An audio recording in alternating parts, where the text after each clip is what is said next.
Hey everyone, welcome back to another episode of Lead, Sell, Grow the Human Experience podcast. This is going to be an amazing episode because it is the first. My guest today is Jordan Mederich. He goes by Jordo.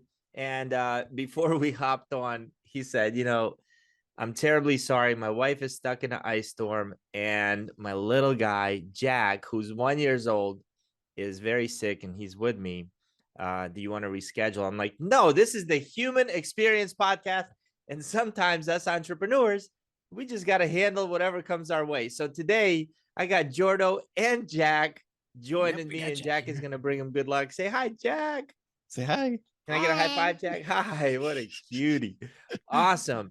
Jordo, welcome to the show. So Thank you. Just let me introduce Jordo really quick. He is the founder of DropFunnels. It's a platform that helps you easily build a whole website, sales funnel, SEO powered blogs, courses, and more. He's an award-winning filmmaker. Wow. You've probably seen his content, and we'll dive deep into this on Netflix. We've seen it on Amazon Prime, ABC, NBC, CBS. Jordo, you've done so much. You're an entrepreneur. Welcome to the show. Can't wait to learn from you today, man. Yeah, thank you for having me. And I think the best way to describe it is the human experience when, really my entire business and personal life are, hey, okay, hang on. You can talk in a minute. They're very intertwined. And so, yeah, when I actually work and I've run every one of my businesses from my home office. So it's been a pretty cool. He's going to keep saying. But yeah, I'm really glad to be here and excited to dive in deeper. Yeah, absolutely. So filmmaker, what films or what do you have going on Amazon? And yeah, so it was a little bit of a pre-entrepreneurial life in a way. I owned a video production company out of Branson, Missouri. And so I made some pretty cool advertising spots for some Fortune 100s, like Sony, Amazon, GE, those types of companies. And so it was a really cool opportunity to learn kind of more generic branded styles of advertising. And I also got really what happened was I fell in love with the process of creation, of building things that people get to go enjoy.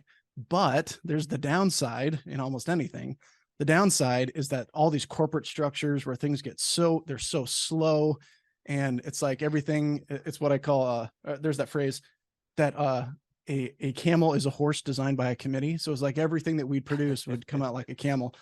And so from that, I realized, man, I wish I really want to have more control. So I actually launched a 3.5 year project for a documentary. It's called Church of Felons, and it's about in Western Wisconsin. It's one of the most addicted, both from an alcohol but also methamphetamine use perspective, one of the most addicted counties in the United States. So I made a film about it and talks about life after addiction and tells these stories and whatnot. So so I got to, between all of my video production side and the documentary, got to spread those pretty far. And then, from there, I think it really led to, from being really restrained and not being able to build what I really wanted to build, to completely going the other side. I could do whatever I wanted and do whatever I wanted. The one thing that was really amazing during that time, and it was right before I launched DropFunnels, was that I have to market this film by myself. I love bootstrapping. I bootstrapped DropFunnels. Almost every company I do, I've never taken a dime in funding. We don't even use credit. Wow. So with that, I had to learn direct response marketing. How do I get people to consume a particular product, even a product that's difficult to sell? For example, there's a lot of options as far as movies are concerned. So I had to learn direct response marketing. I had to learn, how do you generate a lead? How do you get what we call in the film world butts and seats? Meaning, how do you get someone in the theater to actually watch your film? And so we actually had, during our premiere, we sold out the biggest auditorium in our area twice, and no one had ever done that. Actually, about $15 per seat, up to $200, $300 for VIP type packages and stuff. And there's the whole thing was we were donating towards some addiction recovery efforts. So it was a really cool process, but it forced me to learn how to actually market a movement or a product or anything online, and to become very successful with it. And actually, that's what led, as kind of the footnote, that's what led me to realize that the tools available online to do that are few and far between. They're really hard to use. You have to duct tape them all together. And I thought there's got to be a better way to do it. So marketing fascinates me. I definitely want to talk to you about how to market stuff online, because some of the things that, I'll create a video, I'll spend time on it, I'll put it out there, and it gets, 1,000 views and a couple hundred likes, and great. And then I see somebody else's video that's got, hundreds of thousands of views, tens of thousands of likes and comments and shares. And I'm like, I don't understand. It feels like there's some kind of a wall that is very hard to penetrate. But before we get into that, let me ask you, like, where did you grow up? How did you grow up? Where did this entrepreneurial spirit come from? Yeah. So my dad's a pastor of an Assemblies of God church. My mom was a teacher. So we've always kind of had that kind of grassroots, very, very extremely humble beginnings. I like to say the silver spoon that we got from Goodwill. So it was very humble. And I always felt like this propensity to want to be able to do and have more, right? There's the side of human impact and ethics and the things that I learned from them. But I kind of had a rich dad, poor dad situation. My best friend, his dad created the software that like waste management companies would use to geolocate the trucks. And he built that and sold it. And it's like, very, very well off. So they took me on cruises and on trips and ATV things. And they like the Christmas, but they bring me to their own Christmas. And it was just out of this world. And I realized that was funded entirely through the virtues and tenets of entrepreneurship.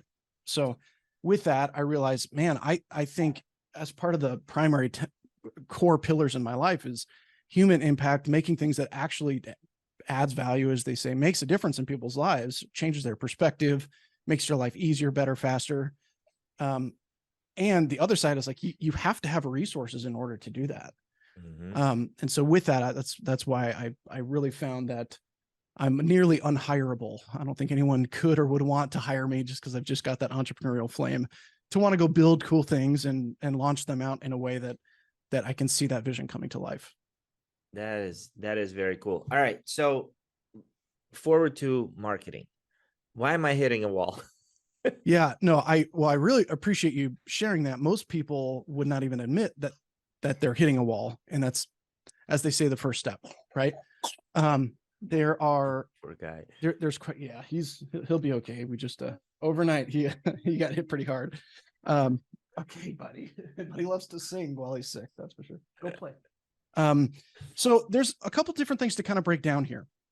First of all, I think I'm not a fan of everything that Tony Robbins says, but one thing that he said that's very wise is that comparison is the thief of happiness. So when we're often comparing what we're doing and the results, maybe we're putting in 10 times the effort of other people who seemingly don't put in the effort, and they get 10 times more than we do. And I've experienced that. I think there's a lot that can kind of go behind that. Often we don't know what they actually put in, or the factions, the resources that they're actually deploying. That example of that Gangnam Style, right? That dance video or whatever it's called that came out, that was actually fueled by massive advertising spend by the Chinese government. And so there was this whole backstory to that it did go viral, but there's a reason that things go viral, and it has to do with the amount of fuel you can put into that rocket to grow. So really how I like to explain things, and we can break up each individual piece. This is universal across any business, all offers, period. And what most people are missing is one or two of the three. They'll have one of these three elements, but you have to have all three, period, or else an offer will flop. So this is really the primary. Let's presume you have an offer, right? We can talk about how to have a great offer. We want offers to obviously to be clear, simple, actionable, and specific to a market, right? So the better offer we have, the higher it'll convert. We know that to be a fact. But as it comes down to amplification, there's three individual elements. The first is the traffic component. This means the volume of eyeballs seeing your stuff. So for example, I was coaching someone recently and they're like, hey, I really want to hit 50 grand a month in total sales. And maybe they were at close to 10. I was like, so how many offers are you making each month? They're like, well, I'm making like 3 to 5. I was like, so wait a second, you have to have a 100% success rate and sell an offer at crazy numbers, $10,000 to $30,000, in order for those numbers to work out.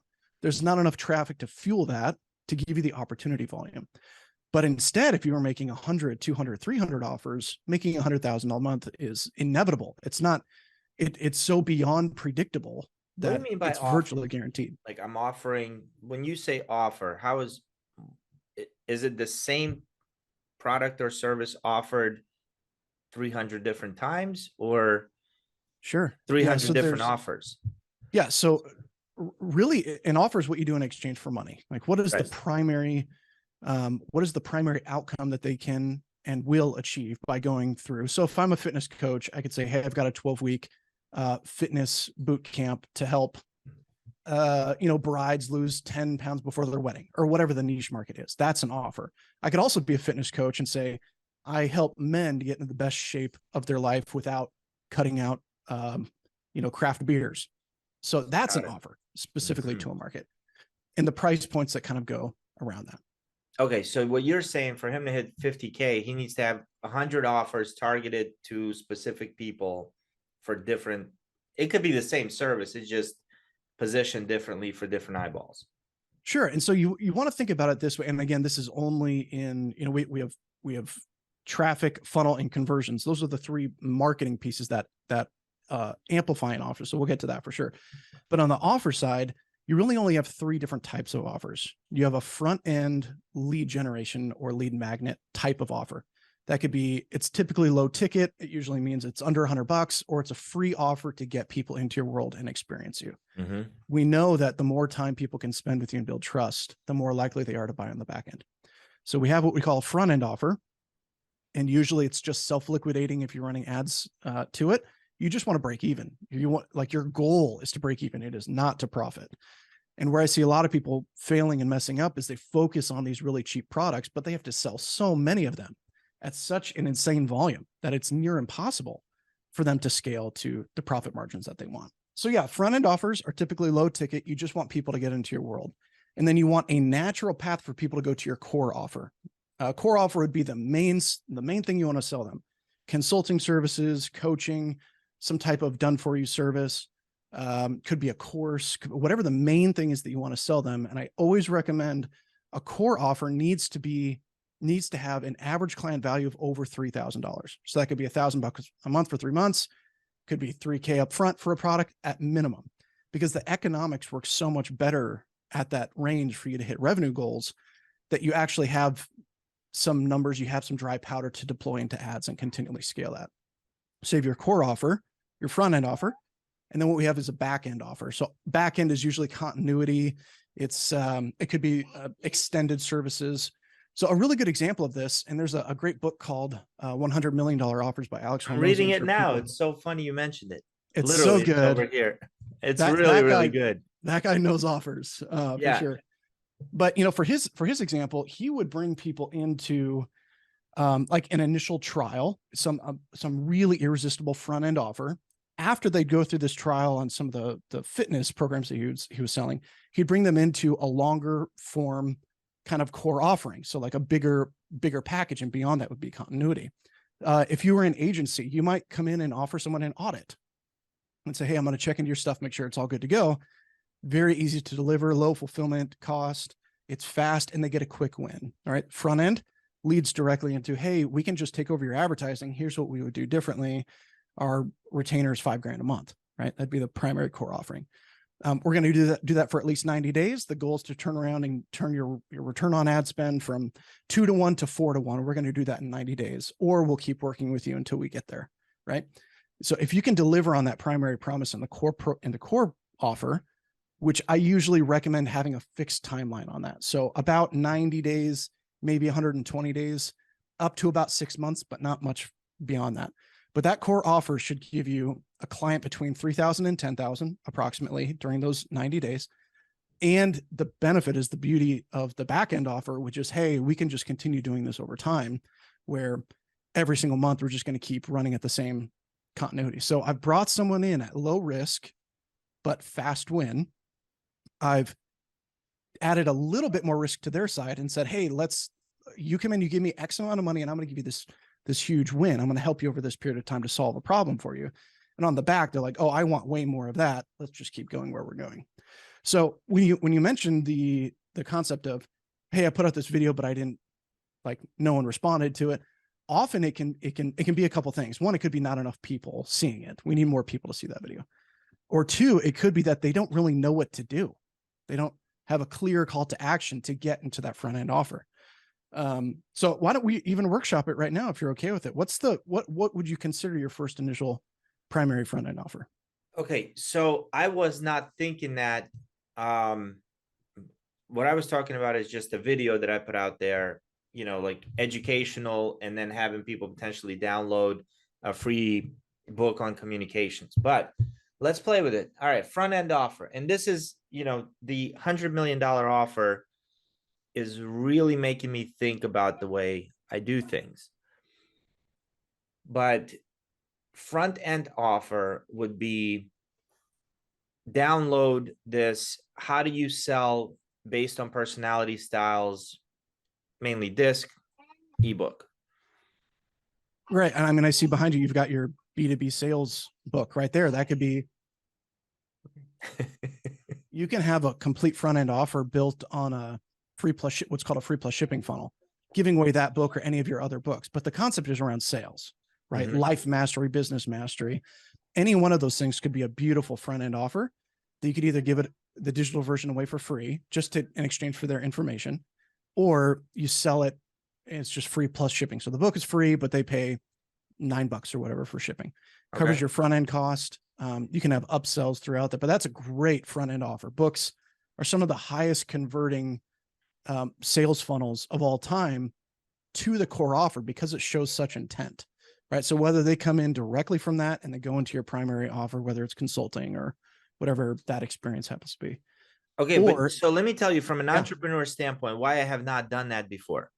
I've done the digital one, but when it comes to like actually sending a book, I don't want to box them up, put them in, and then I don't even know how to begin with fulfillment houses and all that stuff. Like there's so much logistical stuff you got to know on a front end that I'm like, screw that, let them just go buy the book.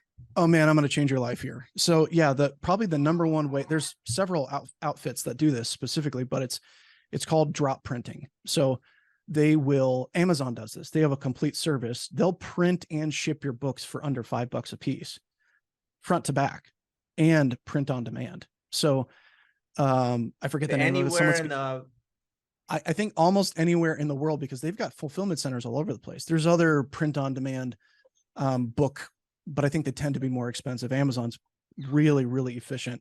So your goal there, it's actually extremely simple, would be you have the book that's ready to go, right? To be printed and shipped. Mm-hmm. They handle everything after the order is placed. So all you do is create a checkout page or a sales page to collect that $9. You might have some upsells after that. So maybe it's like, hey, grab this course, grab a one-on-one call with me, increase that order value. And then you can literally use Zapier to say, hey, when this order comes in, send that order over to Amazon. And you don't think. All you focus on is getting most people in. Hey, come in and get my free book on B2B sales. It's going to help you to do X, Y, Z. It's totally free. You just cover shipping. That's it. And that's all of your videos. They all push to that offer. Wow. And it immediately starts a sales process for people, right? They're going to be getting the book. They might read it and then come back to you to buy more things. They might immediately go on. Some people don't even consume my front end products. They don't even open it. They just want to know that you know what you're talking about. So they'll order it and then immediately dive into a higher tier offer. Huh. Okay. Hey, and by the way, if you're listening to this and you think this is a good offer, give it a thumbs up or leave a comment saying, hey, I'd love that free book and I'll do it. I could tell you, it'll shake some things up for sure, especially if you're doing any type of what you were doing was top of funnel video marketing, was branding, it's education. Mm-hmm. But like, what's the point of doing that if it doesn't lead people somewhere? It should lead them either to another video, to go claim a free offer, to go do something, right? Because the more attention that we can contain and hold, the more indoctrinated, excited people get about us, the more they warm up to like us. I love that you asked that, because I've hired some marketing coaches who have kind of given me that, begin with the end in mind. When you do this video, what's the purpose? Where do you want them to go after? And for me, maybe it's because it's self-limiting beliefs. Maybe it's because it's the easiest thing to do. I'll put a video out, but it's really authentic, and it's stuff that I might be struggling with, or that one of my coaching clients is struggling with, or that a routine that I just enjoy doing, just to let people know, maybe inspire, whatever. But what happens afterwards, I think every coaching client I got initially came from those videos. Hey, I love what you're doing. I'm feeling stuck in this area. Can we hop on a call? Hey, I don't know how you're staying positive or motivated. Can we hop on a call? But I never evolved from that. Like, it's still, the videos don't really have a purpose. I don't have an agenda. It's like, I'm going to put it out there. I want to inspire some people, maybe get some followers. I don't know. But it's not a good way to run a business. Well, it's a slow way to run a business. It's a slow way to run a business. Yeah. Yeah. So that, and again, what you're doing is not the wrong thing. It's not wrong to do that. It can be slower, but I'll bet you my right arm that when people come to you after having consumed that content, the sales resistance is next to zero. Right. Which is tough to buy. That's really expensive to buy, is that level of trust. So by doing it, you've got incredible assets. You think about it like, think of every single video like a single family home with real estate. You might only be pocketing $300 or $400 per month per single family home in overall profit, but it's an army, it's a soldier working for you in this army of assets that people find, they discover, especially if it's on YouTube, maybe Facebook, TikTok. And the more that you build, it's just like a snowball. And that's why you see these people getting 5 million views in 3 days when they post a video. It's because they've been doing the same thing for 6 years, posting just so much content. So you're not doing the wrong thing. I'd encourage you to continue to do it. My pivot for you would be make sure that there's an automated path for people to go consume your front end offer, period. Like, that's a great first step. And it should be, like, it's your website, eric.com/free book, whatever that happens to be. And that's the primary URL that all of your videos point to. So you want to move a little bit from the branding and kind of more traditional style of marketing where people are just becoming aware of you, but it doesn't direct them anywhere, and add a direct response element to it. So do the same videos, but now you're going to say at the very beginning and the very end, hey, I'm Eric, I do this type of thing for you. I've got this offer. It helps you to achieve XYZ. If you want to get this free book on exactly how I do it with some of my private clients, you can come get this book absolutely free. Go to this URL, right? That at the beginning and the end, and just watch what happens. What a great idea. Hey, real quick, I want to thank you so much for listening into this episode, and just bear with me. We got a 1-minute commercial coming your way. Have you ever blocked off time to do some lead gen or cold call or read a book or write a book, whatever that may be for you, and then when that time comes, you just simply don't do it? You find other busy things to do, like maybe check your emails and clean out your inbox, things like that. Well, look, if you find yourself doing that, you're not alone, okay? If you're an entrepreneur, solopreneur, or someone in the field of selling, chances are there are areas of your life where you're not performing the way you want to perform. You probably feel alone. You don't know which steps you need to take next. Look, this is exactly why we created Relentless Goal Achievers. We're a group of growth-minded individuals who have an opportunity to meet 3 times weekly, although it's optional, 3 times weekly, to talk about our goals, learn new things, and take our businesses and our life to that next level. Here, click the button below, see if you might be a good fit. I think this is the group you've been searching for. I'll see you in there. Okay, what about coaches that, and I'm sure you have coaches using DropFunnels. Yep. Give us some good examples of like a funnel for a coach, because I'll give you something I struggle with. For example, I'm the sales, grew up through the sales channels. So I started training people on sales, then found some leadership stuff, started teaching leadership, then communications, started teaching communications. When I coach an entrepreneur, most of the times it goes from, they say, hey, I want you to help me grow my sales revenues. And then we find out that he's not having a good relationship with his spouse.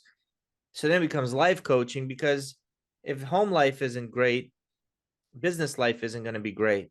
And so I have all these different types of people, and I'm able to help them in so many different types of ways, I have a tough time creating a specific offer for a specific person. And I'm sure I'm not the only one. Mm.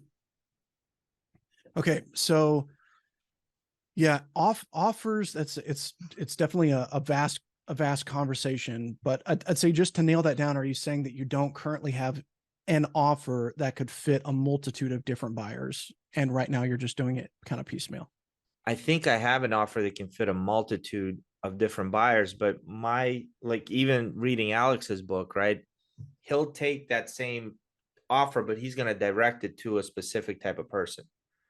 Right. So with that, it's one offer. In fact, I tell people who are under 50K a month generally, I mean, it's kind of an obtuse statement to make, but people under 50K usually, and definitely under 10K, you only need one offer, one funnel, and one traffic source, period. If you have more than one of any of those things, you are cutting yourself off at the knees, because it's so hard to optimize around multiple things at the same time. It's like trying 3 different diets at the same time. It doesn't make sense. They're all going to conflict. Mm-hmm. So with an offer, I'd highly recommend you have one offer, but when you sell it, you make it fit their exact situation, right? So let's say that you had a video course of 10 modules showing people how to get better at sales. Maybe there's a component in there that talks about, buyer objections, but you're talking to someone, they're like, no, I'm great at objections, I don't have any issues. Well, I'm not going to sell the objections component of the offer because that's not a pain point for them. I want to have the offer encapsulating the broad range of these types of people who want it. But when I sell it, it's like, okay, based on what you're talking about, this is going to be the best path for you. And it's kind of a diagnostic based sale, as you're familiar. So that's probably the very fastest way to amplify your book for sure. I could virtually guarantee, I haven't read your book yet, but I'd love to. I could virtually guarantee that book is your front end offer. Your core offer needs to be a 3 to 5K that can be one to many. It's not a one-to-one offer. It's a process of about 90 days to achieve a specific result. And when it's sold based on their pain points, not necessarily just the content that's in there, because it might not apply. You repeat back to them exactly the problems they have and say, this portion of the offer is going to solve this portion is going to solve this, and you're ready to go. At that point, their objections have been answered. And it's just a matter of, okay, how do I get in? Yeah, those are really, really good ideas. What's one of the bigger aha moments you've had in the last like 6 months where you're like, oh shoot, I've been doing this wrong? Oh boy. Yeah, a couple things. And I like to say, and I believe it, so it's not it's not self-destruction by without being on purpose. But there's a couple things. I like to say that I generally fail more than most people. I fail all the time. Every day I fail. I've probably failed 3 times this morning because I just try so many things and figure it out. And you only need 1 out of 10 things to work for it to kick. So I've got lots of lessons on that side. One thing I'd say is one of the biggest aha moments is how critical it is to stay top of mind with your leads and your current customers. This means staying in their inbox with consistent emails, personal reach outs through SMS or phone calls, building a deeper relationship with people where you're not just asking, hey, what do you want to buy from me? It's, hey, how are your kids? Hey, I heard Jack was sick. How's he feeling? Just who asks those questions? It's not business people, it's friends, it's family, it's people who truly care about you. Mm-hmm. My buddy, George Bryant, talks about that relationships beat algorithms. So while we're all trying to kind of hack the best way to increase our open rates in this, I love his model of teaching that it's very much about the relationship. So in order to generally increase the growth of the brand, the number one mover is whether or not we form a relationship with someone very quickly. Absolutely. And then we keep that relationship moving. It sounds like a lot of work. A lot of it can be automated through an autoresponder where you're emailing them every day, every other day. But if you're not at least emailing your list once a week, you're leaving money on the table, period. And you're not serving people. You're not making. Are you always asking? Are you always offering something in your emails, or are you pointing them to that free offer, or what are you doing? Yeah, so I think it's unique to each person. Gary Vee calls it the jab, jab, right hook, right? Mm-hmm. So 3 pieces of content that are non-offer based. Maybe in the PS line, it'll say, oh, by the way, it's very, very lean back. hey, if you're interested in this, we've got a special going on here. It ends on Friday. Just throwing that into some emails. But then a direct response, you should go buy this offer. Here's exactly how it works. Here's how valuable it is. Doing that every fourth email. We actually do it more often than that. Probably it's kind of backwards. We pretty much do 3 offers, then a value post on the other side. But again, we're primarily selling software, and we have some done for you service. We'll build sales funnels for people and whatnot too. So for most people, I'd say if you're hesitant towards feeling like I'm just going to be too salesy in my marketing, in my autoresponder, et cetera, pull yourself back a bit and just say, no, my goal is not to sell more stuff. My goal is to build deeper relationships. How would I do that? I would pour out into them lessons, different strategies that are working, what's working now, maybe a video that you saw that really changed your perspective on things. Hey, go check out this video. This was powerful for me. Respond back to me and let me know if this was helpful to you. There's no, it could be to one of your own videos. I just shot this video that shows you how to break down the top 5 objections that most XYZ people have.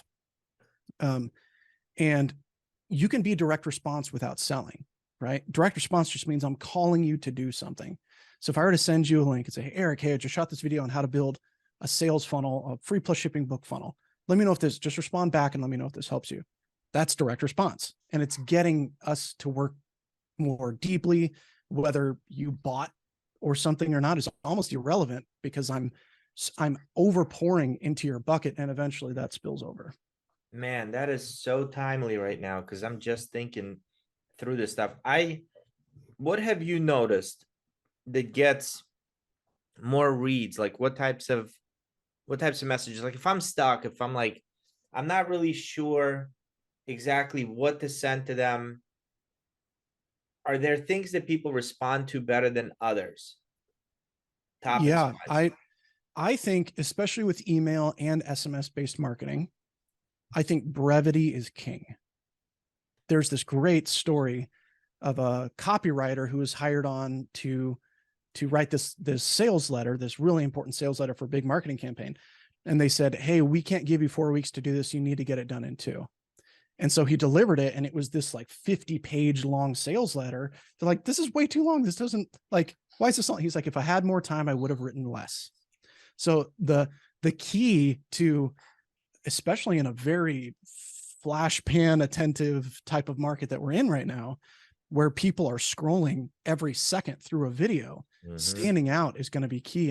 And we're very much seeing a move towards shorter form content. Longer form is actually going to become the gold nugget, because so many people are doing short form that can't do long form. So there's going to be a flip of the tides, but right now short form is very hot, whether that's video-based content, quickly consumable, or even your email content. Thinking, how do I write, if I could only write 3 sentences to someone right now that could either inspire them, motivate them, get them to take action on something, what would I write in 3 sentences? Because if you can do that, you're going to be filling up their bucket more than giving them a chore to go, hey, read these 50 pages.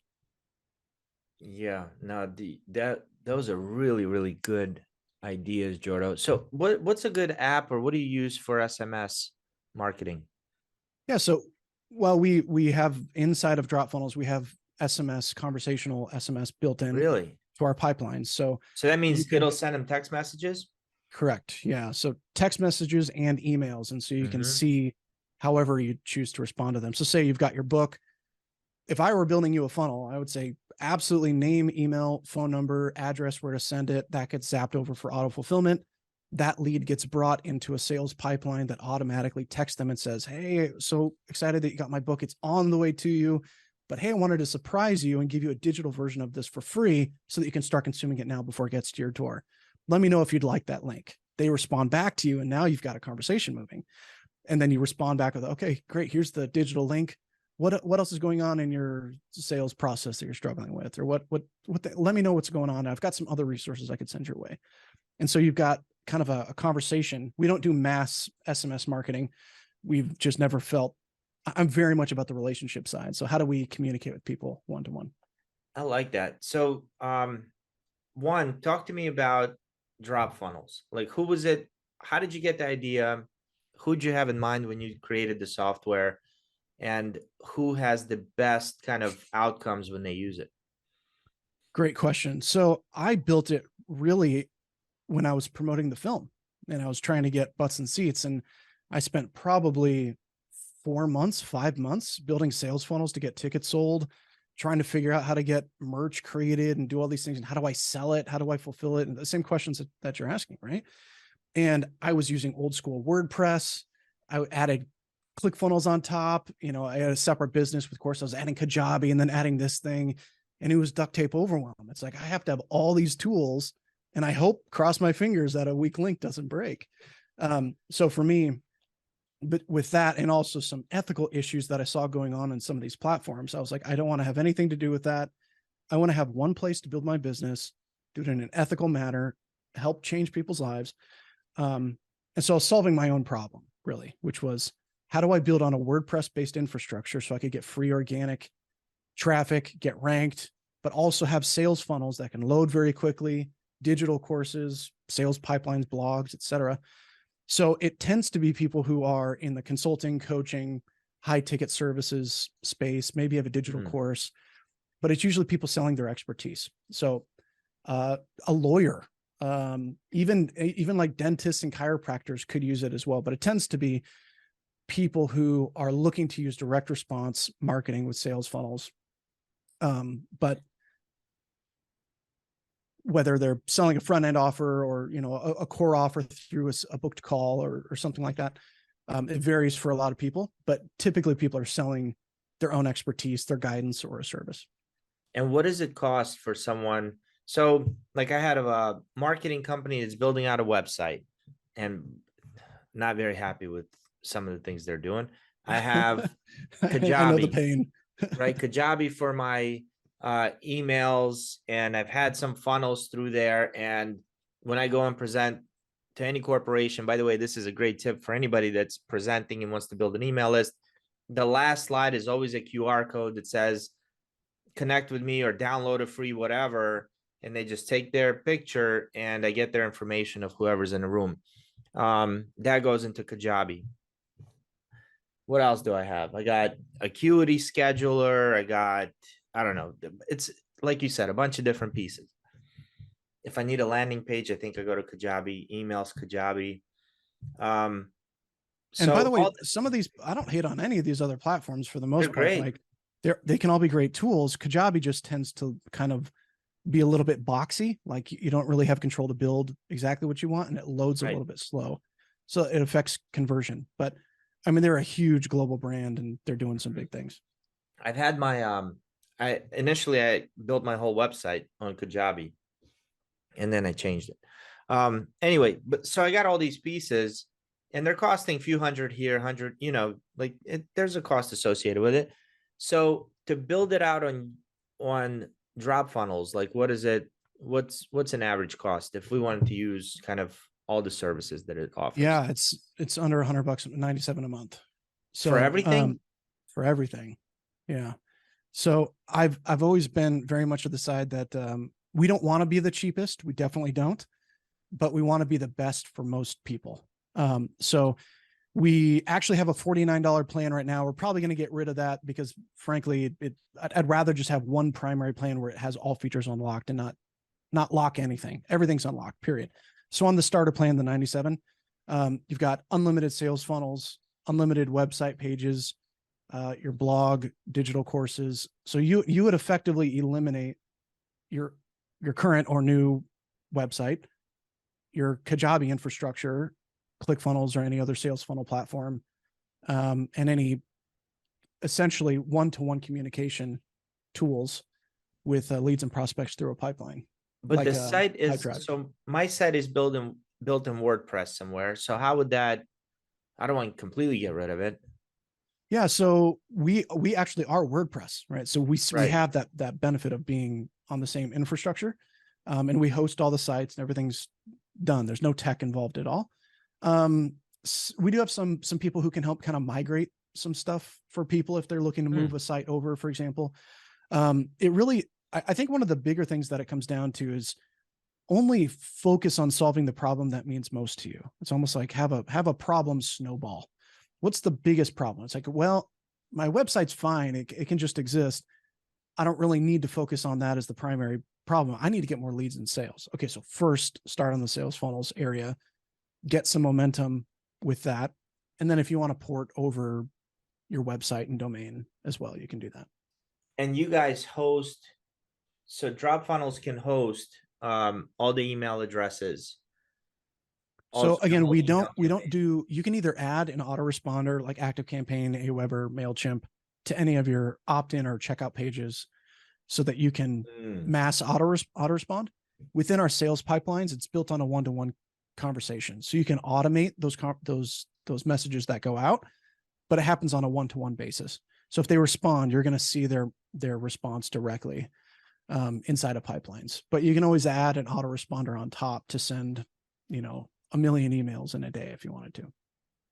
And that's pretty easy to do. Very easy. Yeah. Okay. Wow. Native integrations. Jordo, sounds like it's a really cool product. I'm going to check it out. What did I not ask you that you wish I would? This has actually been a ton of fun. I could talk about this stuff all day. I guess maybe just to close the loop a little bit, because we talked about offers. I want to just kind of close the loop on those 3 other elements in 10 seconds or so here. We have traffic, we have sales funnel, and we have conversion. So you asked me about what's the very best sales funnel for someone to build who has a high ticket offering. My best and highest recommendation is have a lead magnet or a front end offer that immediately leads. And that could be free. It could be like, hey, grab this free training, could be grab this book, whatever it happens to be. Just get some, they call it bait, something to kind of magnetize people in and get them excited. It helps them raise their hand and say, yes, I'm interested in this particular topic. It moves on to a VSL page or a video sales letter, video from you saying, this is what we do. Here's some additional things you're going to learn from the book. If you want to jump on a private call with me to see if we can help you at a deeper level, click down below. You have a little call booking calendar that then leads them to the third part of the marketing trifecta, which is conversion. Get them on a call, diagnose the problems, and prescribe your solution to the answer to those particular problems if they're a good fit for you. So between those things, traffic, your funnel, and conversion, those 3 elements, and remember, only having one offer, only one traffic source, and one infrastructure. So one sales funnel, right? Only focus on one, especially if you don't have one yet. Just get one up and running and optimize around one thing. Your life's going to be better, and you're not going to make more money with more. That's the big lie in the space, is having more sales funnels means you're going to make more money. It's not the case. It's the complete opposite. The fewer variables for you to optimize around your life. Imagine being married to 30 women at the same time and hoping that they're all going to be healthy relationships. It's not going to work. Same thing with sales funnels. So I always say less is more. That's Andrew Tate style right there. That's not for me. Yeah. I don't know how he does it, but he can have it. He's so funny, man. I saw him on some interview, and he's like, the guy said, so how many kids do you have? And he's like, yes. The guy said 2. He's like, what do you think? I'm a little B? Yeah. 5. What do you think? I'm a little B? It's like 10, closer. I'm like, man. He's like, so how do you feel about being with one woman? He's like, they cook babies way too slow. So yeah, he's like, if you can do it in 2 weeks, maybe I'd have more kids. It's like, who are you? yeah. No, that guy, some things he says are good. Some other things you're like, well, he's a nut. Jordo, thank you so much. How can people find you, or are there any special offers that they can take advantage of for this holiday season? Sure. So you can go to dropfunnels.com if you're interested in kind of building it yourself. You can grab yourself a free trial and dive in. I would say only do that if you know what you're doing and looking to solve for, right? If you know how to build a sales funnel, DropFunnels is going to be, or a website or a blog. If you know how to do those types of things and you have a goal, dive in and make it happen. You're going to fall in love. And we have 5-star support. It's one of our most powerful aspects, and why most people stay is our support is phenomenal. We have a private Slack workspace where people can message me personally and get answers. And I'm the founder of the company. I just make myself very accessible. But for those who are busy, I recommend just getting in touch with our team, and then just let us build something for you. It's going to be worth, we charge a fraction of what almost anyone else does. We try to keep things very cost efficient. But it's better than you trying to figure things out and going through the learning curve, right? It's better to just get something up and running as soon as possible. Yeah. So What type you of a can price contact us. budget are you talking about and a time commitment from your actual client? Because I'm sure we'd have to have an interview for me to say, here's what I'm looking for. Here's what this is about. Yeah, so it really varies. It's very custom. The only kind of boxed offer, so to speak, that we have is right around that 3K mark. It's actually, if you buy an annual version, we just did this for Black Friday. If you buy an annual version of our highest tier plan, which is 3K or so, you get a private consulting call with me, a sales funnel that's built on some of our proven templates. And you get access to Drop Responder, which is a CRM that goes into your Gmail and turns your Gmail into a full CRM and autoresponder, which is pretty cool. So we'll probably bring that offer back shortly, depending on when people hear this. That might become a permanent offer because it was quite successful. But for fully customized offers, I love to jump on those calls personally and find out, what are you looking to do? How do we make sure that the economics work out best for you? And give kind of a unique option for people just to make sure it makes sense. But my general rule of thumb is I have to ensure, for me to sleep well at night, that someone gets a minimum of 10 times the value for any dollar they spend with us. So I either want 10 times in actual revenue driven by the work that we do, or in at least time back, energy back, stress eliminated, 10 times the value of any amount of money that people invest with us. And I talk to a lot of people. I think you come off as very, very genuine. And I do believe that your clients are getting, when they deal with your company, it's you guys are keeping their best interests in mind. So super appreciated, Jordo. Where's most of your team based? Are they US based? Are they all over the world? All remote. Yep. UK, Malaysia, Seattle. There's actually just a couple of us in the US, but the rest are all over the world. And they're your employees? Yeah. So, I mean, I've had someone on since before DropFunnels even existed, I think before I even had the URL. He was just working on some projects with me. So there's about 15 of us total, and great culture. And, we really care, as you can tell now, Jack is sleeping in my arms, that we have like a good work-life balance. Awesome. Well, I hope Jack feels better. Thanks for bringing him on. Thank you. And super appreciate you being here, my friend. Thank you. Good luck. My pleasure. Thank you. Bye-bye.